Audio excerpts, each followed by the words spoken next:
कलयुग कैसा होगा, इस युग के अंत का समय जाने। धर्म ग्रंथों के अनुसार जब जब धर्म की हानि होती है, अधर्म सिर उठाता है, तब तब ईश्वर किसी न किसी रूप में अवतार लेते हैं। यही बात चारों युगों पर भी लागू होती है, सतयुग, त्रेता युग, द्वापर युग और अब कलयुग। कलयुग जो कि चारों युगों में सबसे छोटा है लेकिन सबसे अधिक विचलित करने वाला।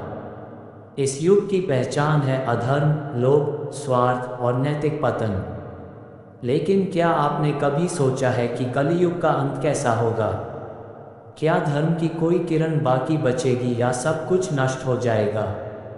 धर्म ग्रंथों और ज्योतिष शास्त्रों में इसका स्पष्ट वर्णन मिलता है। कैसे ये युग समाप्त होगा, क्या संकेत होंगे और फिर कौन आएगा इस अधर्म के विनाश के लिए? आइए जानते हैं। कलयुग के अंत समय को लेकर अनेक धर्म ग्रंथों में कई रोचक बातें लिखी हैं। आइए जानते हैं इस युग से जुड़ी कुछ ऐसी ही बातों को। ज्योतिष ग्रंथ सूर्य सिद्धांत में बताया गया है कि कलयुग 4,32,000 वर्ष तक रहेगा। वहीं देवताओं के इन दिव्य वर्षों के आधार पर 4 युगों की मानव सौर वर्षों में अवधि इस तरह है। सतयुग 4,800 दिव्य वर्ष, 17,28,000 सौर वर्ष। त्रेतायुग 3,600 दिव्य वर्ष, 12,96,100 सौर वर्ष। द्वापर युग 2,400 दिव्य वर्ष, 8,64,000 सौर वर्ष। कलियुग 1,200 दिव्य वर्ष, 4,32,000 सौर वर्ष। कलियुग में 16 वर्ष की आयु में ही लोगों के बाल पक जाएंगे और वे 20 वर्ष की आयु में ही वृद्ध हो जाएंगे। युवावस्था समाप्त हो जाएगी। ये बात सच भी प्रतीत होती है, क्योंकि प्राचीन काल में इंसानों की औसत उम्र करीब 100 वर्ष रहती थी।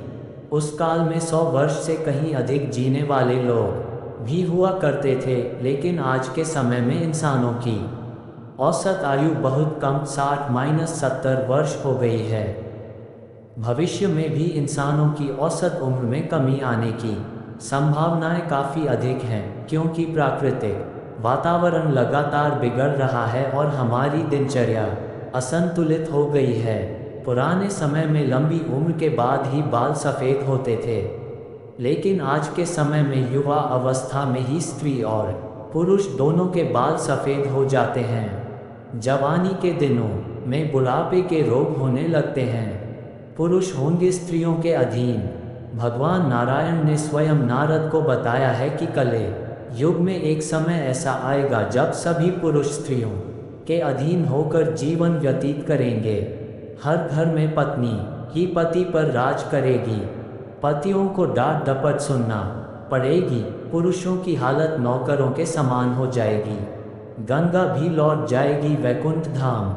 कलियुग के 5,000 साल बाद गंगा नदी सूख जाएगी और पुनः वैकुंठ धाम लौट जाएगी। जब कलियुग के 10,000 वर्ष हो जाएंगे तब सभी देवी देवता पृथ्वी छोड़कर अपने धाम लौट जाएंगे। इंसान पूजन, कर्म, व्रत, उपवास और सभी धार्मिक काम करना बंद कर देंगे। अन्न और फल नहीं मिलेंगे। एक समय ऐसा आएगा जब जमीन से अन्न उपजना बंद हो जाएगा, पेड़ों पर फल नहीं लगेंगे। धीरे धीरे ये सारी चीज़ें विलुप्त हो जाएंगी। गाय दूध देना बंद कर देगी। समाज हिंसक हो जाएगा। कलियुग में समाज हिंसक हो जाएगा। जो लोग बलवान होंगे उनका ही राज चलेगा। मानवता नष्ट हो जाएगी। रिश्ते खत्म हो जाएंगे। एक भाई दूसरे भाई का ही शत्रु हो जाएगा। लोग देखने, सुनने और पढ़ने लगेंगे अनैतिक चीज़ें। कलियुग में लोग शास्त्रों से विमुख हो जाएंगे। अनैतिक साहित्य ही लोगों की पसंद हो जाएगा। बुरी बातें और बुरे शब्दों का ही व्यवहार किया जाएगा। स्त्री और पुरुष दोनों हो जाएंगे अधर्मी। कलयुग में ऐसा समय आएगा जब स्त्री और पुरुष दोनों ही अधर्मी हो जाएंगी। स्त्रियां पतिव्रत धर्म का पालन करना बंद कर देगी और पुरुष भी ऐसा ही करेंगे। स्त्री और पुरुषों से संबंधित सभी वैदिक नियम विलुप्त हो जाएंगे। चोर और अपराधियों की संख्या बहुत अधिक हो जाएगी। कलयुग में चोर और अपराधियों की संख्या इतनी अधिक बढ़ जाएगी कि आम इंसान ठीक से जीवन जी नहीं पाएगा। लोग एक दूसरे के प्रति हिंसक हो जाएंगे और सभी के मन में पाप प्रवेश कर जाएगा। कल की अवतार करेगा अधर्मियों का विनाश। कलियुग के अंतिम काल में भगवान विष्णु का कल की अवतार होगा। यह अवतार विष्णु ऐशा नामक ब्राह्मण के घर जन्म लेगा। भगवान कल की सभी अधर्मियों का नाश करेंगे। भगवान कल की केवल 3 दिनों में पृथ्वी से समस्त अधर्मियों का नाश कर देंगे और बहुत सालों तक विश्व पर शासन कर धर्म की स्थापना करेंगे। युग के अंत में ऐसे आएगा प्रलय। कलयुग में अंतिम समय में बहुत मोटी धारा से लगातार वर्षा होगी, जिससे चारों ओर पानी ही पानी हो जाएगा। समस्त पृथ्वी पर जल हो जाएगा और प्राणियों का अंत हो जाएगा।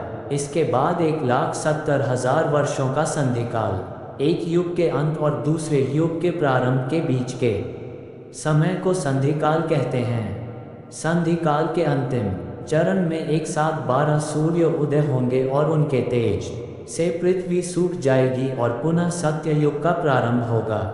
धर्म ग्रंथों के अनुसार जब जब धर्म की हानि होती है, ईश्वर अवतार लेकर अधर्म का अंत करते हैं।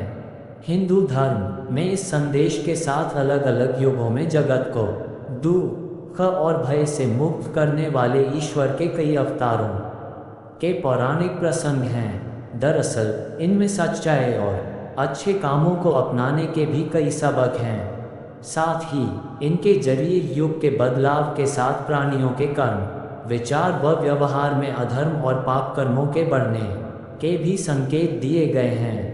तो ये था कलियुग का पूर्ण चित्र, एक ऐसा युग जिसमें अधर्म चरम पर होगा, रिश्ते टूटेंगे, विश्वास डगमगाएगा और मानवता अपने सबसे गहरे अंधकार में डूब जाएगी।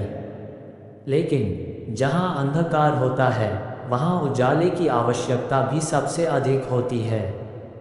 और इसी कारण जब कलियुग अपने चरम पर होगा, भगवान विष्णु स्वयं कल की अवतार लेकर अधर्म का विनाश करेंगे और एक नई सुबह की शुरुआत करेंगे। सत्ययुग का पुनरागमन होगा।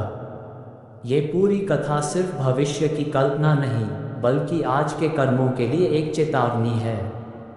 यदि हम अभी से अपने विचार, आचरण और जीवन को सुधारें, तो हम आने वाले संकटों से स्वयं को और इस सृष्टि को बचा सकते हैं। कलियुग का अंत निश्चित है, लेकिन धर्म को अपनाना आज भी हमारे हाथ में है।